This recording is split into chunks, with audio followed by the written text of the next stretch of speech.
आज के समय में यही बताते हैं।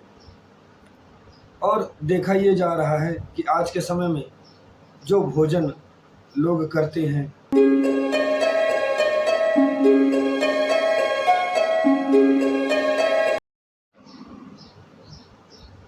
जय श्री राम सभी को। मैं आचार्य परमेश्वर तिवारी श्री रामदास आयुर्वेदा सेवा संस्थान में आपका हार्दिक स्वागत करता हूँ। और आज हम बात करेंगे भोजन के विषय के बारे में, जो कि भोजन का जो संदर्भ है, जिसके बारे में आज हम बात करेंगे, ये आज से नहीं, युगों युगों से इंसान के शरीर से जुड़ा है। तो जब बात आ जाती भोजन की, खाने पीने की, तो उससे पहले एक बात जुड़ी होती है मेहनत से, कि आज से नहीं, बहुत ही समय से हमारे समाज में पहले मेहनत की जाती है, उसके बाद भोजन की व्यवस्था की जाती है। तो जुड़ाव पुराने टाइम से रहा है, और जुड़ाव ऐसा रहा है कि भोजन से ही शरीर आपका तंदुरुस्त रहा है। तो पहले समय में क्या होता था,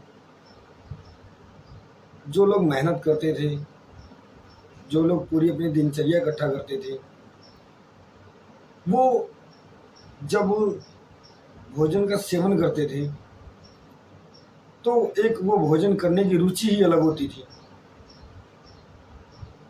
वो भोजन करने का तरीका ही एक अलग होता था। जमीन पे लोग बैठ के भोजन करते थे। भोजन करने के पहले भगवान का भोग लगाया जाता था, और जब वो भोजन करते थे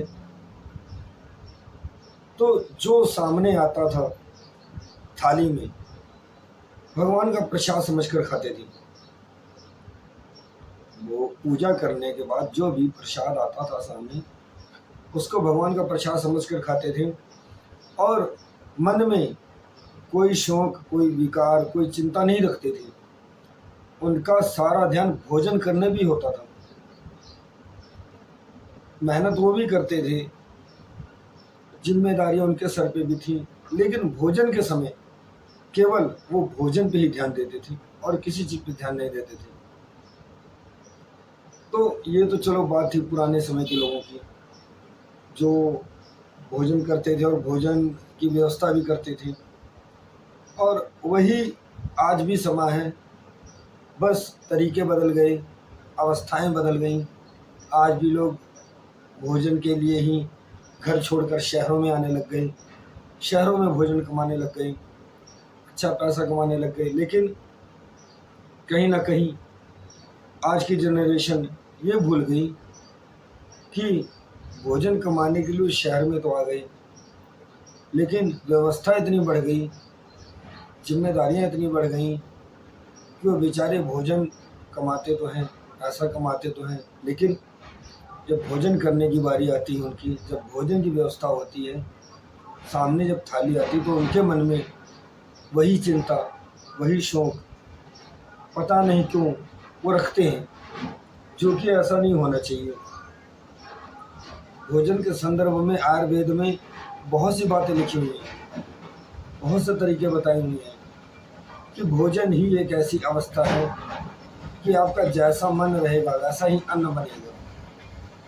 अगर आप वही भोजन शौक से और चिंता से खाते हैं तो वो शरीर में नहीं लगता है, और अगर थोड़ा सा ही भोजन अगर आप उसको खाते हैं शौक रहित, बिना चिंता से, तो आपके शरीर में लगता है जैसा मर्जी हो, चाहे सूखा रूखा क्यों ना हो। जैसे कहा जाता है कि अगर नींद आ जाती है तो इंसान अच्छा बिस्तरा नहीं देखता, वैसे ही जब हमें भूख लगी होती तो हम ये नहीं देखते कि आगे थाली में क्या है, और हम खाना शुरू कर देते हैं। तो ऐसी स्थिति आप हमेशा बनाएं, हमेशा भगवान को भोग लगाएं, क्योंकि भोजन की अवस्था सबसे पहले आती है। क्योंकि अच्छा खाना, अच्छा पहनना, अच्छा सोना, लेकिन पहनना और सोना ये बाद में आता है, अच्छा खाना सबसे पहले आता है। तो आज के समय में यही बताते हैं। और देखा ये जा रहा है कि आज के समय में जो भोजन लोग करते हैं उसमें भी कई तरह की अब ऐसी चीज़ें मिलावटी करने लग गए हैं कि भगवान को भोग तक नहीं लगा पाते हैं। जैसे कि अब शहरों में मांस मदिरा का सेवन बहुत ज़्यादा होता है, लहसुन प्याज का सेवन बहुत ज़्यादा होता है। तो ये कहीं न कहीं कहा जाता है कि पहले पुराने टाइम में जब भोजन पकाया जाता था तो थोड़ा-सा भोजन ले लिया जाता था, उसमें से दाल है, सब्ज़ी है, थोड़ी-सी रोटी अलग से निकाल दिया जाता था। अन्न देवता को पहले भोग लगाया जाता था, क्योंकि सर्वप्रथम उन्हीं को माना जाता है। आपके शरीर में वही विराजमान होते हैं, तभी आपकी पूरी शारीरिक क्रियाएँ चलती हैं। तो यही संदर्भ होता था। लेकिन आज के समय में हम भोजन इकट्ठा कर तो लेते हैं, लेकिन ना मन से खाते हैं, ना मन से देवता को भोग लगाते हैं। तो वो चीज़ें हम भूलते ही जा रहे हैं। और आज शायद हम यही देख रहे हैं कि कहीं न कहीं यही कारण है। लोग कहते हैं पुराने समय से हमें जुड़ना है, लेकिन जब संदर्भ आ जाता है पुराने नियमों का तो सब भूल जाते हैं। तो ऐसे ही और भी अच्छी तरीके से वीडियो आपको बताते रहेंगे, अच्छी चीज़ें, ज्ञान की चीज़ें आपको बताते रहेंगे। तो आज के लिए इतना ही। जय श्री राम, जय श्री राम।